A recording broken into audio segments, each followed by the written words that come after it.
Hey, Shalom. This is your brother Daniela.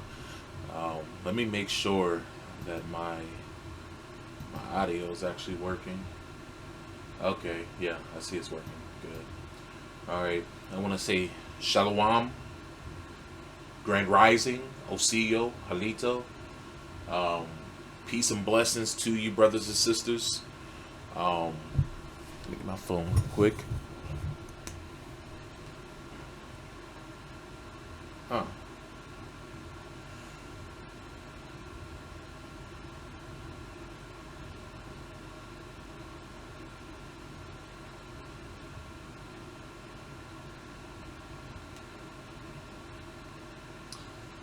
Sorry, guys. I'm up here reading a message from my dad.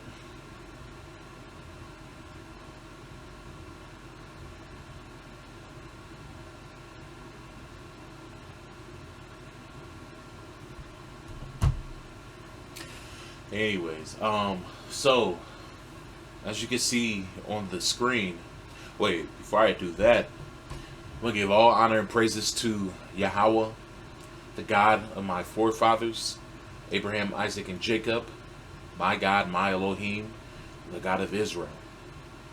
Also, I want to give recognition to the Holy Spirit, and I want to give recognition to Yahweh Shai. Shout out to you, brothers and sisters. Salutes to you guys who are keeping Yahweh's will. So, anyways, with that being said, I want to talk about a little bit about the payments. The second stimulus checks. So, um, uh, we know how society is, man. It's two faced. It's fake. And I'm glad that there are brothers and sisters out there who Yahweh has awakened. I'm talking about truly awakened. I'm not talking about these people, these Hotep people out here, these witches out here who do all this witchcraft and stuff like that and think they're awake. I'm talking about the brothers and sisters who know who their God is, who their Elohim is, and know who they are as a people. I'm glad that, Yahweh has awakened us, because when things like this happen, it's not going to affect us the same way as it affect all these heathen-minded people, all these heathens and heathen-minded Israelites, okay? What I mean by that is that when we see when we see signs of danger coming, we're not going to freak out. Just like in Scripture says that the signs of heaven we're not supposed to be dismayed by the signs of heaven, by the stars and all that stuff. Like, what's going to happen today or tonight? We're not supposed to be dismayed by that. We're not supposed to be dismayed by anything that isn't Yahweh wanting us to be afraid of, okay? That's the only thing that we should be afraid of is Yahweh. We should fear Yahweh and respect Yahweh. But a lot of us have issue doing that. A lot of us don't even care about Yahweh. We have turned our backs to Him. So the only thing we fear are to create creatures. That's the only thing that we fear. Things that Yahweh created. We don't fear the Creator. We fear the creature and what the creature can do. When He told us that we're not supposed to fear those who can destroy the body, but those who can destroy the body and the soul, okay? Which is Yahweh. Only thing these people can do to us is destroy our bodies. They can't destroy our soul also. So I don't fear them. I'm not saying that if they were to kick in my doors, my heart won't pound and I won't fight, and try to destroy them if they try to destroy me or my family. I'm just saying that I don't fear them in a sense to where they're going to make me do something that I wouldn't want to do or that I wouldn't think of doing because I'm afraid. I'm not going to take no damn needle. I'm not going to take no vaccine out of fear. I don't respect them. I don't fear them. So when they're trying to force things on us, guess what? They're going to kill me. But with Yahweh, what Yahweh wants That's what we should do because we fear him. We respect him. We love him. Okay? So these little checks, a lot of people are upset right now. Because guess what? We're not going to get $1,200 like we did before. I think it's so funny because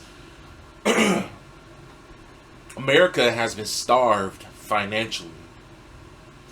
All these other countries have been throwing money to the wind when it came to stimulus checks. I mean, they've literally been getting stimulus. Other countries like Australia, for example, they've been getting around $2,500 every month. Every month. Now, that's not a whole lot of money because honestly, when my job was normal before Rona hit, I made more than $2,500 easy a month. Okay? So I made close to a month. I made close to $3,000, about $3,200 every month. Okay. So yes, it's not a lot, but it was better than just getting $1,200 once, and then I will say about 7.5 months later, you get $600 because that's what they're giving out now. $600. Now, if this is going to be $600 every 2 weeks, that would be good. That would help. Even if it was $600 every month, that would help out much more than what they're planning on doing. This $600, from what I'm reading, is only planning on happening once. It's not recurring direct payments. It's just only a one-time payment of $600. You know, brothers and sisters out there who are truly going through something, who's losing their homes, losing their cars, losing their jobs, losing their means of life. Let me say this. With this $600, I want to tell y'all, be wise with it. Be wise with it. I will say, don't even put it towards your rent. Why? Because in 4 days, because today is December the 21st. In 4 days, and it's funny that they approved this bill on today, when Jupiter and Saturn aligns. I'm going to talk about that in a little bit.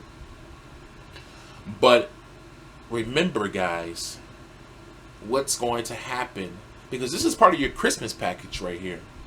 For all you, and I'm not talking about the brothers who believe and stuff like that. I feel bad for you, the brothers and sisters who are going through things right now because of what's going on in the economy. But you have to remember, we gotta move on past that. Better things are going to come for us, okay? But this is a Christmas package to the United States, because not only are you getting a weak ass $600 check, which the government is literally saying, fuck you, Merry Christmas. Also, on December 25th, what happens? The moratorium for not to keep people from being kicked out of their homes run out. So what does that mean? On December 25th, if you owe any back pay on your rent, you are eligible to be kicked out, no questions asked. If you owe a month late on rent, you're out of here. If you owe 7 months late on rent, which some people do, some people have not been able to pay any rent since. Some people haven't found jobs. Some people got sick and aren't able to work. And now, because we already had millions of people who are homeless, who lost their homes during these past 8.5 months, now we're about to have millions of more people, okay, who are going to lose their homes, okay, this month. So the American government giving you this $600 check, they're saying, F you, Merry Christmas. That's what they're saying to you guys. Because the $600 check ain't gonna cover nothing. Some people's electricity bill is higher. This is probably only going to cover electricity and your heating. It may be your car note and a utility bill. But this is definitely not going to cover most people's rent, because most people's rent is over $600. Easy. Easy. Most people's rent nowadays, especially if you're in like a smaller economy, is around $700 some dollars, close to $800. But then if you live in a place like New York, and see, this is the thing, they're not giving out money based on your economy. They're giving out money just as a standard. They're just setting a standard. Hey, this is how much we're going to give out. Doesn't matter what economy you live in, because if you live in an economy, if your local economy is like New York or like LA, this ain't nothing. This is even less of anything than it is for people who live in the Midwest. I live in the Midwest. Here, a 4-bedroom home, you know how much that's going to cost you? About $250,000 for a 4-bedroom home. I would say 2.5 bathrooms, a finished basement, a backyard. I would say probably about, the house sits on like about a quarter of acre of land. That's going to cost you about $250,000 here. Sounds like a lot of money, but then when you go to a place like New York, and say if you want to buy the same amount in New York, you know how much it's going to cost you? Damn near $1 million or $1 million. So yeah, the economy is different depending on where you are. Your local economy can be much different. So $600 ain't nothing in New York. That's probably a utility bill. You see what I'm saying? So they're just like, F you guys. Merry Christmas. This is their Christmas present to you. See, and the sad thing is that so many people are out here chasing PlayStation 5s and trying to fulfill Christmas for their kids. But what is the point of it when you're not going to have a home after Christmas? That's the crazy thing. I bet you money that a lot of these people who are losing their homes are out here buying Christmas, celebrating Saturnella. Up here celebrating that wicked holiday. Okay? So this is what's happening. But let me tell you this. Be wise with your check, guys. $600 can take you a long way. Let me tell you, this society is not going to last much longer. I'm talking to my co-workers. I'm talking to other people who are not in the know when it comes to what Yahweh plans are, okay? We can read scripture and tell. We don't know when things are exactly going to happen, but we know what's going to happen. We can tell by the signs and reading scripture when things are coming, okay? Most people can feel something is coming, but they don't know what, okay? But you know what they're not doing? They're not using wisdom. See, they know something's coming, but they're not using wisdom and they're not preparing. You need to prepare. What I will do with this $600, I will buy survival items. I will build up a bug out bag, a to-go bag. I will build up a cache. I said cache. I will build up a cache, which is CACHE, of food. I will build up a cache of food. $600, you can buy you a lot of food because things are going to get bad soon. The economy is going down. Look, I'm one of those people who don't believe that I don't believe that Rona is real. I don't believe it's a real disease. I believe it's a setup for bigger things, okay? You guys need to check out The Great Reset. Read that book.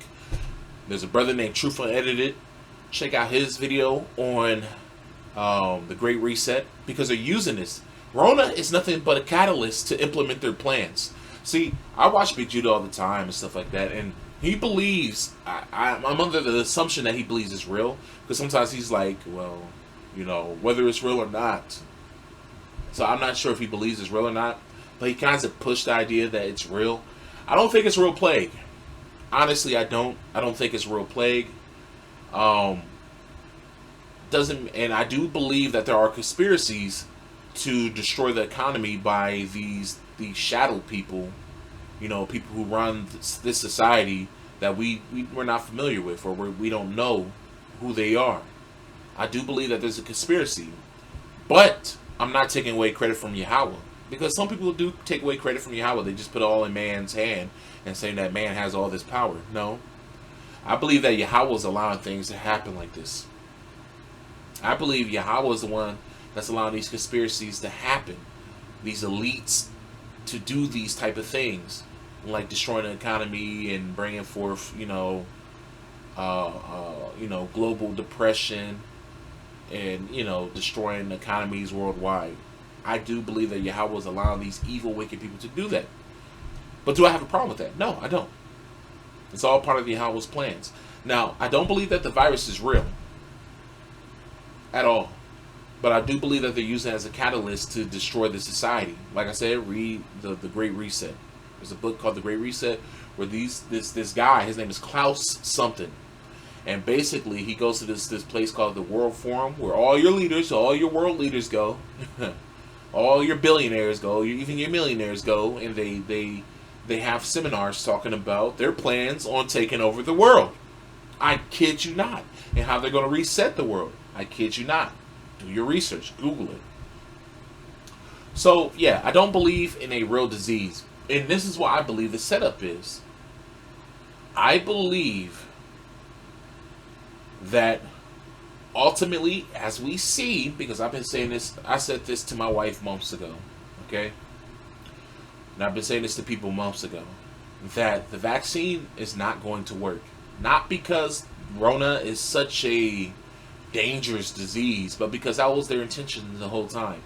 See, with Rona, they had to take away some of our liberties, and they had to get us adjusted to living without our liberties, just so they can give us, everybody who's in the world, the false hope of, hey, things are going to get better once we take this vaccine.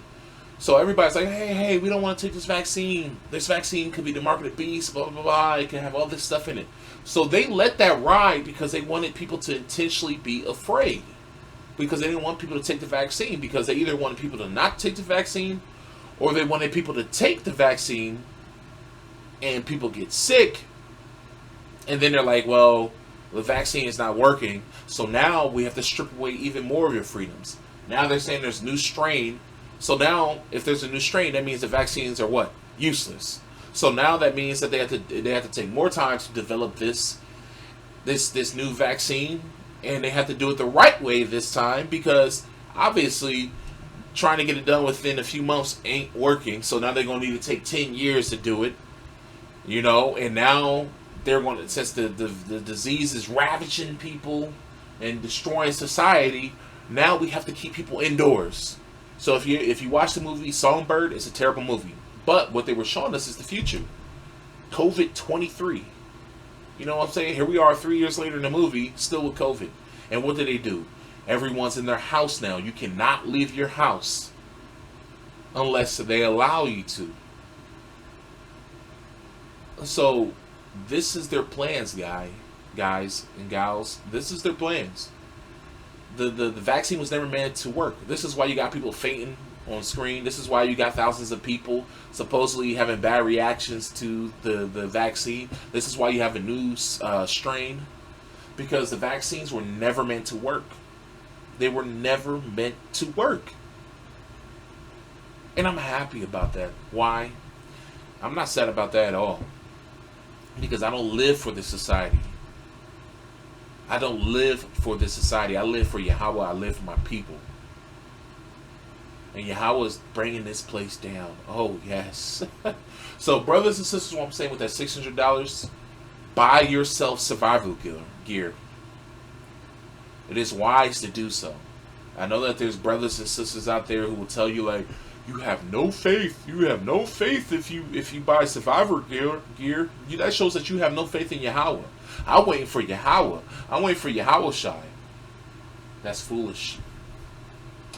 That's foolish mindset. Because Yahweh, this whole time, is telling you to prepare.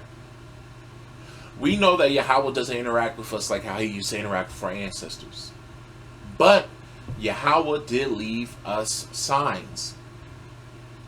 He did leave us prophecy to tell us when things are going to happen and to prepare. See, people sitting on their hands and not doing anything, they don't have faith. Why? Because it says faith without what is dead? Faith without works is dead.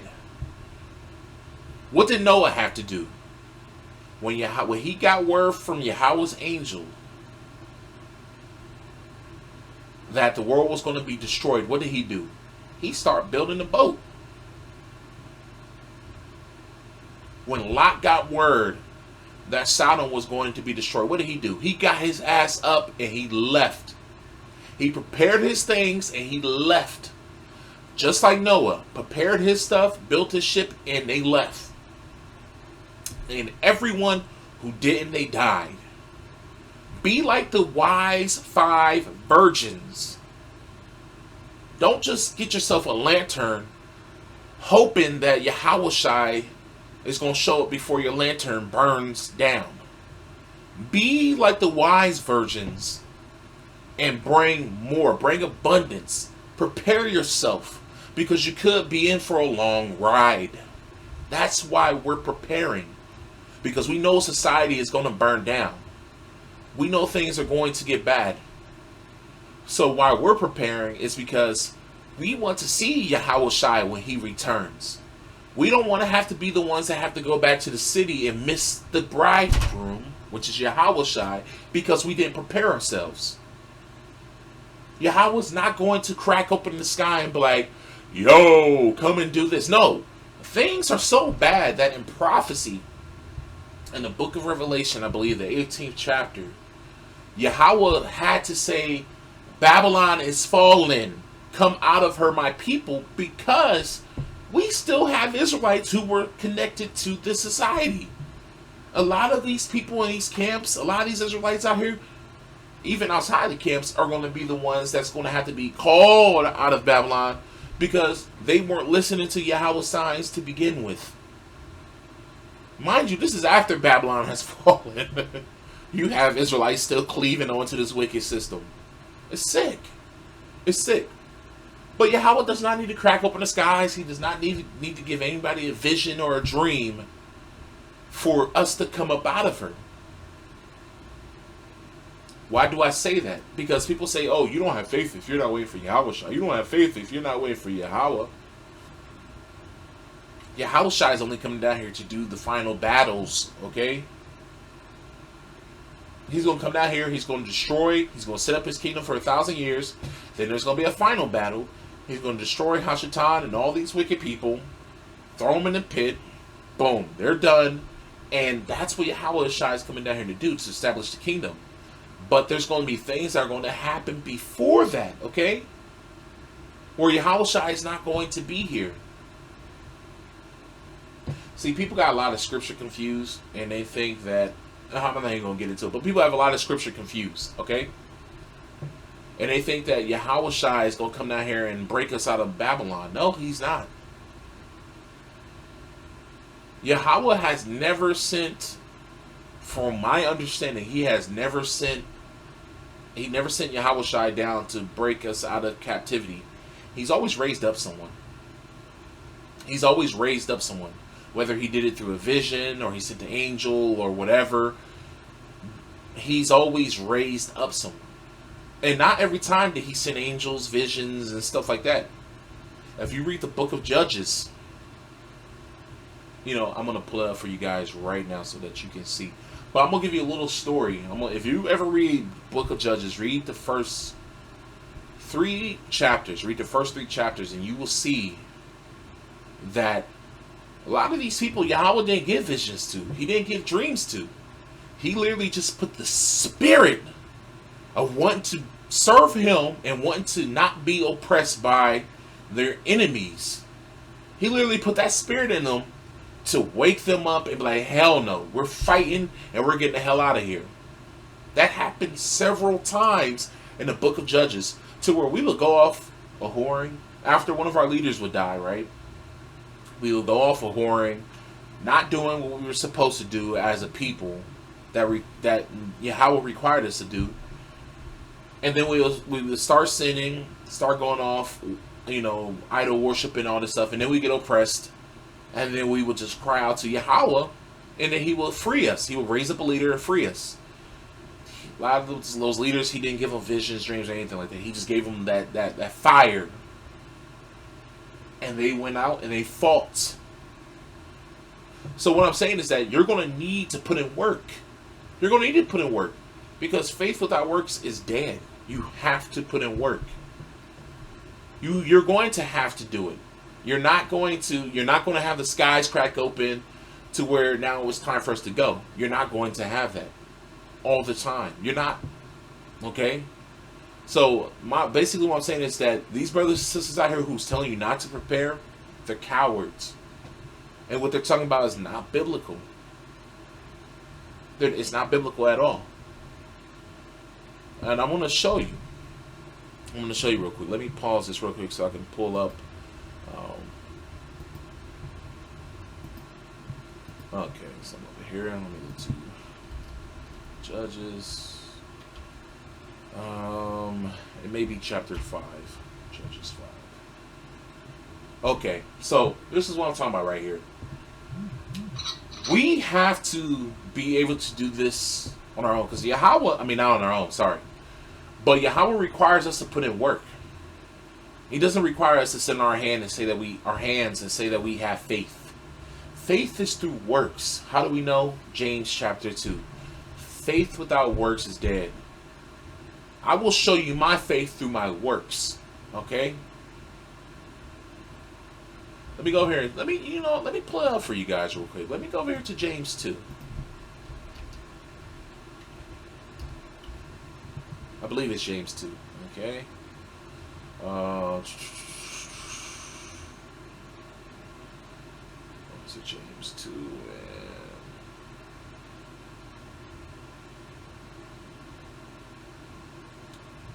Okay, so anyways, we can read it right here. What does it profit? Okay, so let me see. Okay, what does it profit, my brethren, though a man say he hath faith and have not works? Can faith save him? So that's a good question. If a man says that he has faith and no works, can his faith save him? I say no. Brother James will say no, and we're gonna continue on, and we're gonna see why it doesn't save anyone. Okay, if a brother or sister be naked and destitute of daily food, and any one of you say unto them, depart in peace, be ye warmed and filled, notwithstanding ye give them not those things which are needful to the body, what does it profit? So if you tell a brother like, hey, praise Yahweh, He's going to bless you, and He's going to bless you with abundance and all that stuff, and then you just send him on his way, what does that profit that man or that woman when you don't give him the things that's needful to his body? If you're out there teaching that Yahweh is merciful, He loves His people, and you got a brother over here who's starving, who's wearing old nasty clothes, he's wet, and you're sitting here nice and dry, and you're well fed, you're going home to eat a dinner tonight, and this brother ain't got nothing, this sister ain't got nothing, and you send them on their way after teaching them, what does that do for them? Nothing. It does nothing for them. But if you send them off with food, you give them some gloves, some shoes, a coat, something to show them, hey, we care, and that the God who we believe in cares, and you're showing them, they're going to come back around. They're going to be like, hey, these are the brothers who fed me. I've seen it. I've seen it with my own eyes. They're going to be like, you know what? This God is real because He's showing me mercy. The God that these people are teaching me about are real because they're showing me mercy. And you tell them, hey, this is, this food right here, this is from Yahweh. This is from our God. This coat right here, this is from our God. Take this, and now you can depart.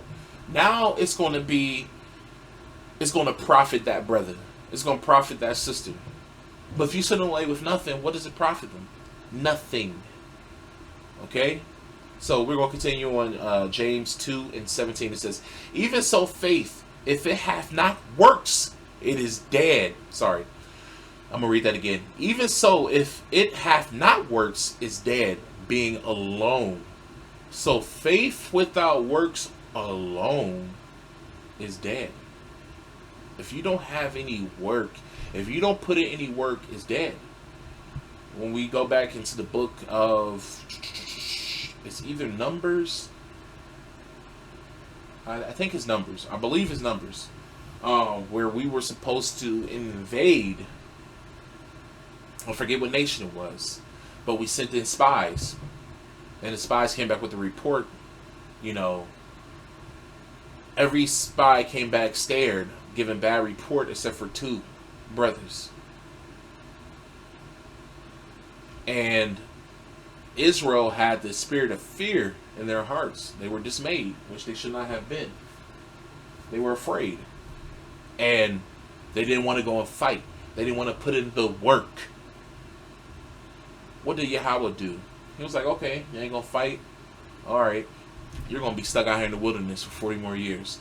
And then they were like, okay, no, we'll go. And I was like, okay, y'all go. Y'all shouldn't go, because I'm not going to be with y'all. But y'all go, y'all going to get destroyed. They went and they lost. Because they didn't want to put in that work. Yahweh always requires you to put in work. If you read the book of Judges, they put in work to get their freedom. Moses had to put in work to get his people free. If you notice over and over again, there's a recurring theme of people putting in work, people preparing. Okay, that is what we have always done. The same thing with Yahushua. Yahushua told them not to go and buy 1 sword. He told them to buy 2 swords for their journeys. So when they go out there and teach, they can protect themselves. So they can be prepared. You have to put in work. And as we see right here in the book of James, you have to put in work. You cannot afford to not put in work, especially in these days. You cannot afford to not prepare in these days, because if not, you're going to be like the 5 foolish virgins that you can read about in the book of Matthew, who did not get to go with the bridegroom, which is Yahushua. They did not get to go with them because they were not prepared. And I mean prepared spiritually and with physical means, okay? Prepared spiritually and with physical means. Because we're not going to forget the spiritual preparedness, because without that, it's no point in, you know, like all these other people out here who are preparing and they're just trying to prepare just to live. They have no faith in Yahweh. They're just heathens. Oh, they're going to perish. Most of them are going to perish. But those who prepare and get themselves spiritually prepared and have faith in Yahweh, and they show their works and preparedness, they show their faith through their works and them preparing, those are the people who are going to make it. So prepare yourselves. So I'm going to continue back. I'm going to read back on James 2:17. It says, even so, faith, if it hath not works, is dead, being alone. Yea, a man may say, thou hast faith, and I have works. Show me thy faith without thy works, and I will show you my faith by my works. So he's saying, hey, you're showing me your faith without works. But guess what? I'm going to show you my faith through my works. Okay? So if you know Yahweh is about to crack down on this place, prepare yourself. Prepare yourself, or you're going to get caught up in all this mess out here. I'm telling you, there's a lot of brothers and sisters out here who are going to get caught up. The same people who are telling you to not prepare, they're telling you to take the vaccine. You got brothers and sisters who are part of ISUPK who are like, nah, you shouldn't prepare. If you prepare, you have no faith. But their leader is telling you to take the damn vaccine. See, A lot of these leaders to these camps, like these real big ones, like IUIC and ISUPK, they're rich. They're making so much money off of you. Just like these pastors who pass around the plate on Sunday. They're making so much money off of you guys. So much money off you guys. They're cleaving onto the society. They don't want to leave this society. If they were to be honest, if their soul were to be honest, they will tell you that they do not want to leave this society. So of course they're not going to tell you guys to prepare. They're leading you like an ox unto the slaying, to the slaughter. Sorry, they're leading you guys to the slaughter by telling you not to prepare.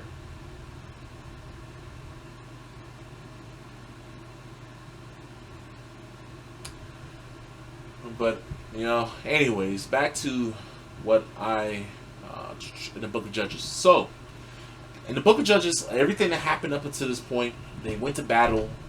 I mean, they lost their leader, like Moses, Caleb, Joshua, and then they start like going into idolatry. They weren't doing what Yahweh was telling them.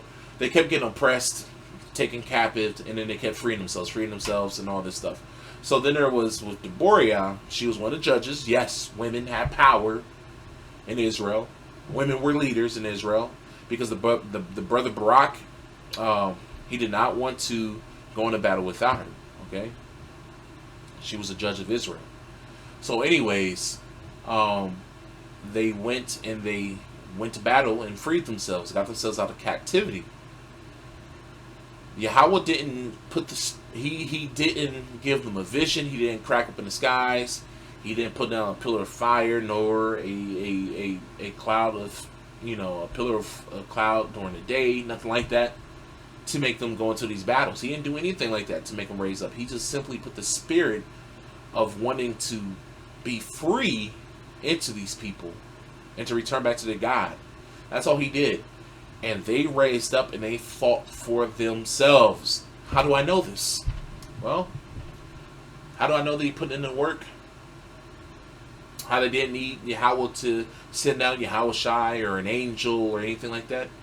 Because if you read the Book of Judges all the way to this point, you will see that didn't happen. So anyways, right here it says, Then sang Deborah and Barak the son of Abinoam on that day, saying, Praise ye the Lord for the avenging of Israel. So we see that Yahweh was in this. Yahweh controls everything, okay? But we see, if you read the Book of Judges, we see that Yahweh didn't send down an angel. He didn't give anybody a vision nor a dream or anything like that. He didn't come down in a pillar of fire or anything, right? But we see that Yahweh was there. Why? Because he put the spirit in the people to want to rise up and fight. So that's why it says right here, I'm going to read it again. Praise ye the Lord for the avenging of Israel, when the people willingly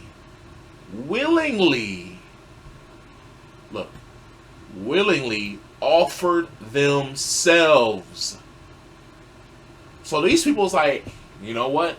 Fuck this oppression. Sorry for the language. But they said, forget this oppression. We want to return back to our God. We want to be free of these heathens. Let's go and fight.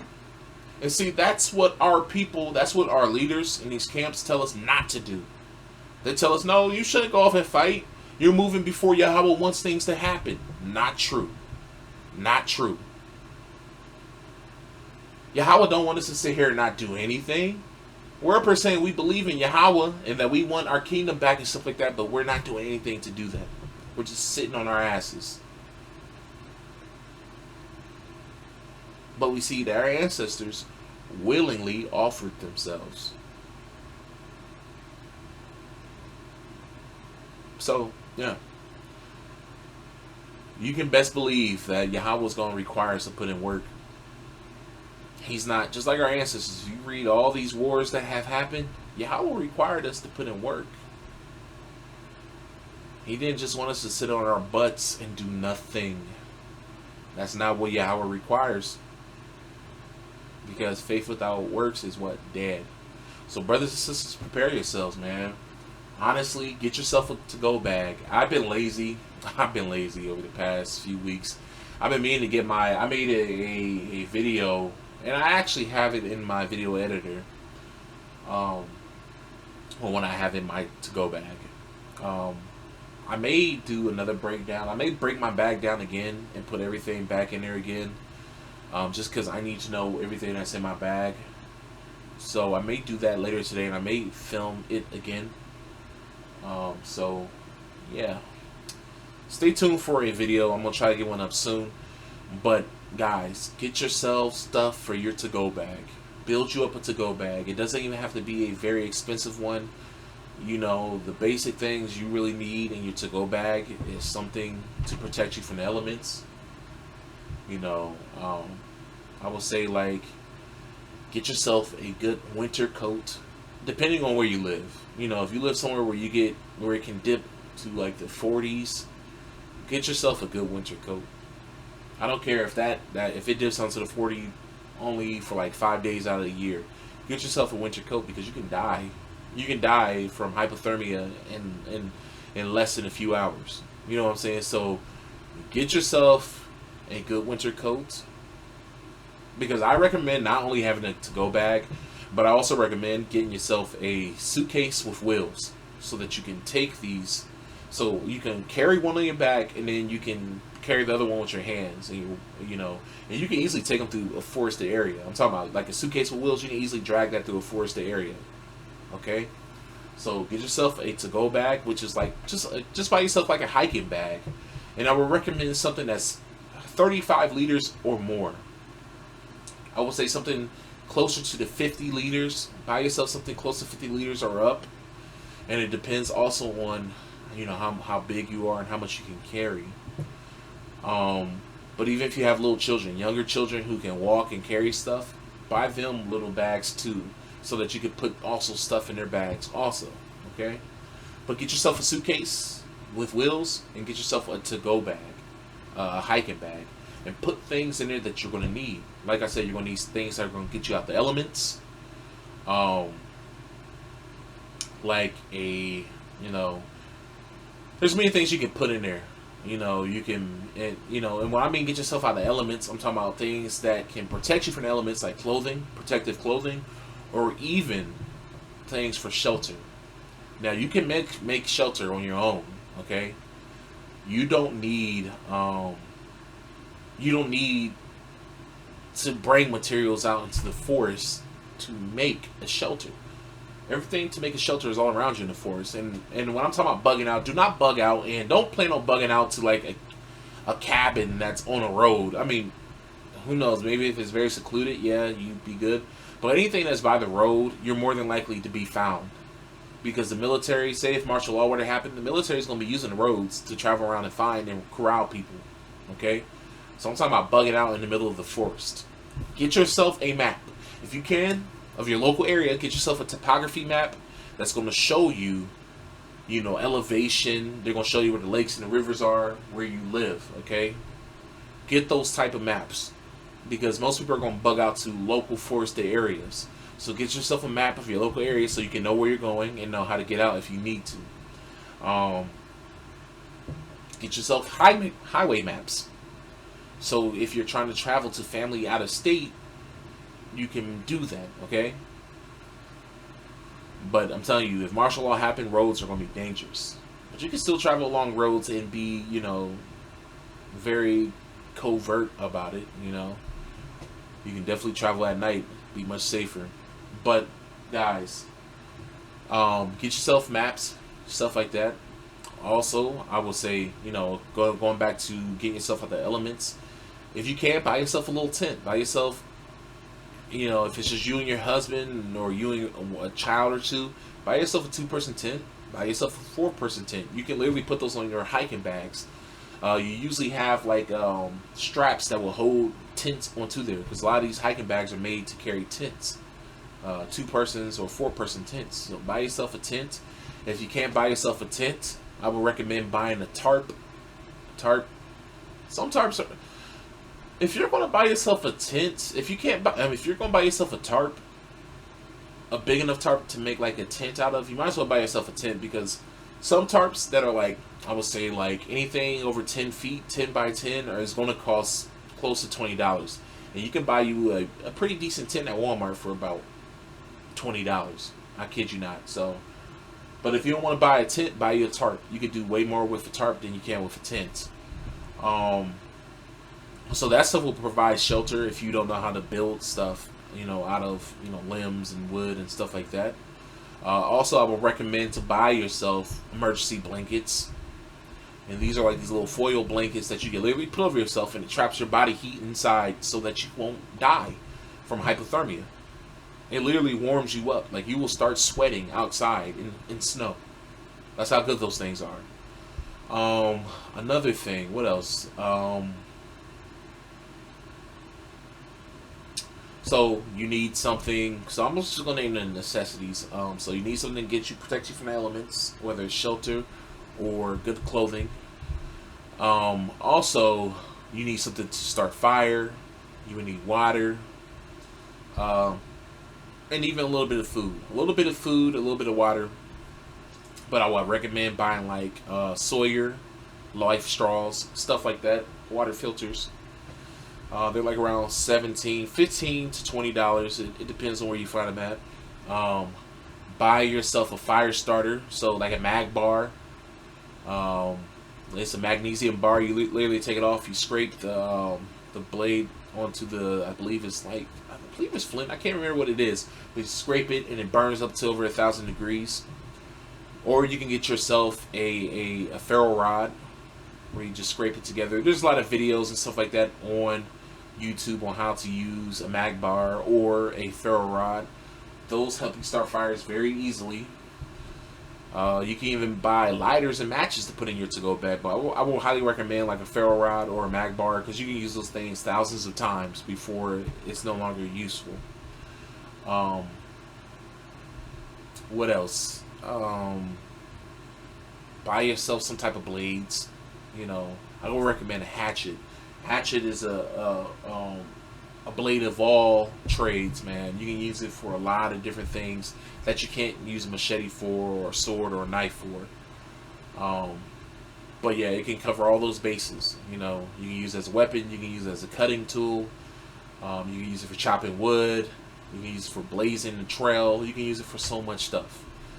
What else? Get yourself some good shoes, boots, preferably.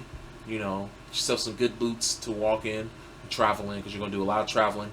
You don't want to slip, fall, anything like that. Boots are usually more insulated, keep you, most of them are water resistant. They keep you warm and dry. If you find some decent hiking boots, there's definitely things out there that you need to put in your to-go bag. And I'm not going to cover all of them on here just because the video isn't meant for that. This video isn't. But I think I had made a video of things that you should put in your to-go bag. I'm not talking about what I have in my to-go bag video, but if I don't, I'll probably make one soon, along with the video of what's in my to-go bag. But yeah. So yeah, guys, prepare.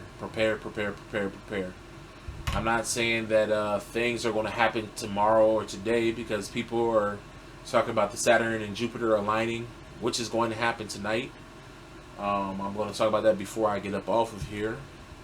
But guys, prepare yourselves. Look at videos on YouTube on what people have in their to-go bag and what's recommended and things like that.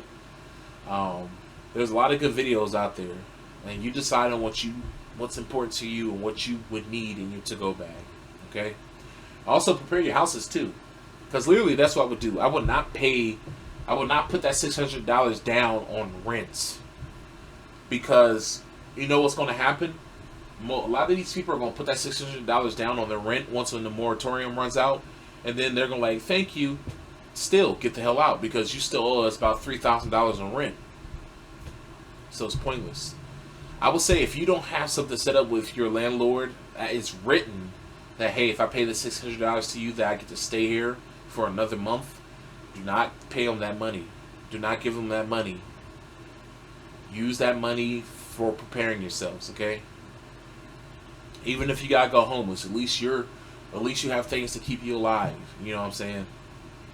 But I pray that, you know, you brothers and sisters out there that are going through hard times, you know, just keep the faith and endure. Just endure. Keep enduring, guys. So anyways, so we're gonna talk about this thing called the Christmas star. A lot of these fools are calling it the Christmas star.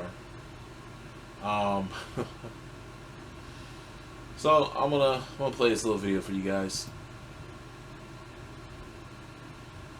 And me and my wife, by the way, we've actually using telescope. We actually brought our big ass telescope. It's like a Dobsonian 12 refractor, blah blah blah blah blah. It's a damn near $700 telescope. And it's huge, man. It's a huge telescope. And we actually saw Saturn and Jupiter right over top of each other. They weren't aligned, but they were right over top of each other.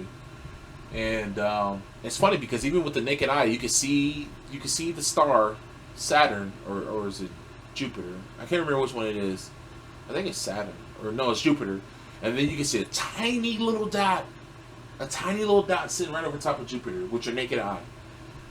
But then, of course, if you pull in the telescope, you can see it very clearly, and you can see the little moons too. So, anyways, play a little bit of this video. Turn it down a little bit. Here on Earth and in space, we can gaze out at our solar system, our galaxy, and the infinity that lies beyond. New technologies are finding Earth-like planets almost everywhere we look. Okay, I don't care nothing about this video. But anyway, so it says right here, the two largest planets in our solar system are coming closer together than they have been since the Middle Ages. Okay? So it's been the Middle Ages, I believe, was a little over 1,000 years ago. I think the Middle Ages was like about 1,500 years ago. I can't remember. But anyways, and it's happening just in time for Christmas, guys. What is Christmas? The celebration of Saturnalia. Okay? So I want y'all to keep that in mind. Hence the nickname, the Christmas star. Okay? So, I'm going to read it. Continue reading. While it's not an actual star, the two planets will certainly make a bright splash in the night sky on the night of December 21st, the winter solstice. Jupiter and Saturn will appear so closely aligned in our sky that they will look like a double planet. This close approach is called a conjunction. The fact that this event is happening during the winter solstice is pure coincidence, according to NASA. Sure, guys, sure. So, Saturn. Remember, a lot of these planets are named after Greek deities. I do believe that these deities are real. I do believe that they're actual gods. They're actual deities.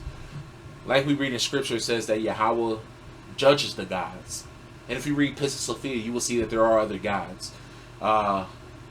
If, you know, Lil Moray, he made a video saying that there are other gods, and it's true. There are other gods out here.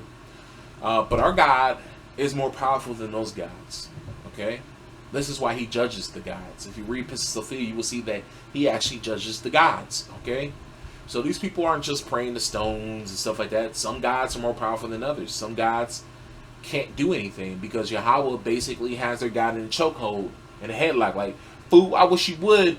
You know, you see Joshua down there. Yeah, he's raising up. He's doing miracles on my behalf. But I'd be damned if you let your little heathen fools. I'd be damned if you perform a miracle for those fools. He literally does that. Like he literally disciplines and judges these other gods. Okay. So the Bible is not BSing. There's many scriptures where God said, you know, he lets you know that there's other gods in Scripture. Okay. So anyways, we know that a lot of these planets are named after gods. Saturn, for example, is Cronus. Who is Cronus? He is the father of a lot of these gods, like Zeus, for example. Okay. Oh, sorry. No, this is Cronus. Okay, sorry. Cronus. This is not Kronos. Okay, so it says right here, Saturn, Latin, Saturnus. Okay, what does it sound like? Saturnella. Sorry. Saturnalia. Sorry, I said Saturnella. Roman religion, the god of sowing or seed. The Romans equated him to the Greek agricultural deity Cronus. Okay. The remains of Saturn's temple at Rome, 8-column, blah, blah, blah, blah, blah. So we see that Cronus is Saturn, which is a Greek deity, okay? Now, let's go over here to this page on History Channel. Saturnalia, okay, is held in mid-December. Is an ancient Roman pagan festival honoring the agricultural god Saturn, okay? Saturnalia celebrations are the source of many of the traditions we know and associated with Christmas. So you can go ahead and you can read all this yourself. I'm going to read just a little bit more. But it says, what is Saturnalia? Okay? Saturnalia, the most popular holiday on the Roman ancient calendar, derived from older farming related rituals of midwinter and the winter solstice. So we see that the winter solstice is associated with the Saturnalia and with Christmas. So you guys, you can go ahead and just read all this stuff. But isn't it a coincidence that Saturn and Jupiter, which is another god, Zeus, he is Zeus. Jupiter is the Roman version of Zeus. Okay? So it says Jupiter is the king of gods in Roman mythology. In Roman mythology. He was a god of the sky and thunder. He is known as Zeus in Greek mythology. His brother name was Pluto, and his sister was what was it? Cyrus? I don't know what that is. But anyways, as we see, these two planets are aligning on a day in the season of Saturnalia in the winter solstice. So could something happen tonight? I don't know. I would hope so. I would hope that something happens. I would hope that something drastic happens. But should we be one of those brothers and sisters out there that are burning some type of leaf or anything like that? Because a lot of brothers and sisters are getting into that burning bay leaves and sending up, doing astral projections and doing all this weird stuff to try to contact these spirits and all this weird stuff. See, all Israel needs to do is what we always do. Pray to Yahweh that something happens, not for the world's sake, but for Israel's sake. So today, I'm praying and I'm fasting. Because something's going on up there. I'm not dismayed. What I'm going to do, I'm going to pray that this is an omen from Yahweh. That He's going to put in some work and that we're going to put in some work soon. That's what I'm hoping for. That's why I'm praying and fasting today. I'm not praying to these guys and these other deities. No, I'm praying to my God, the God of my forefather, the God of my forefathers, Abraham, Isaac, and Jacob. That's who I'm praying to. That this is an omen. So we'll see what happens. We'll see if anything happens at all. But if something does happen, it's probably going to happen on a level to where we're not going to notice it right now. But it may start to build up over time. Who knows? You know, Elder Ayul, he says that Hashatan has been released on the earth. Who knows? I don't know what's going on. But I know that we're getting close to the end. And I know that Yahweh, he's implementing things, man. He's implementing things. So I pray, you know, that Yahweh is going to bring this place down. That He's going to bring this place down soon. So anyways, that's basically all I have to say. Guys, do not get into this pagan shit. Don't get out here and start worshiping these guys, because there's a lot of our people thinking that they're going to get superpowers. There's a lot of people praying to these damn deities. They're trying to manifest shit. I mean, our people are into it, man. You think that I'm kidding about our people into witchcraft? No, they're into it. There are literally people out here trying to manifest stuff. There's this thing called manifesting. I'm sure y'all probably have ran across it because it's a lot of our people, Israelites out here, that are into that manifesting. They burning bay leaves and doing all this stuff and trying to make things come into fruition through praying to these other gods and deities and crap like that, right? Don't get into that. Do not get into that stuff. There's nothing wrong with looking at the stars. There's nothing wrong with, you know, using bay leaves or even burning it. So, because some people use bay leaves as an incense. There's nothing wrong with burning. What's the other one?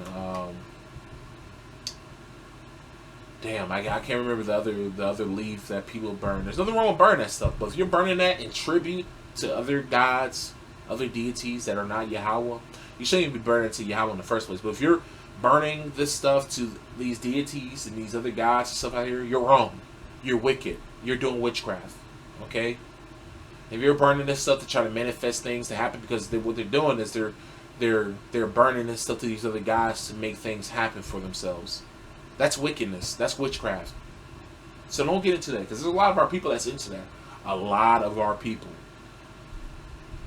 It's crazy, man. That's crazy. But yeah, there is so much so that they're making fun of us. They're talking about Black Superpower Day and all this stuff. I mean, literally big news outlets like The Sun talking about us, making fun of us. You know, so like Big Judah said, they're listening to us. They're definitely listening to us. They're paying attention to us. All eyes are definitely on us because we're the ones who decide the outcome of their future along with our future. So, of course, they're paying attention to us, you know. But anyways, so I pray that you guys, that Yahweh blesses y'all, keep y'all safe, and help you guys endure. Definitely endure, you know, just keep enduring and praying and fasting.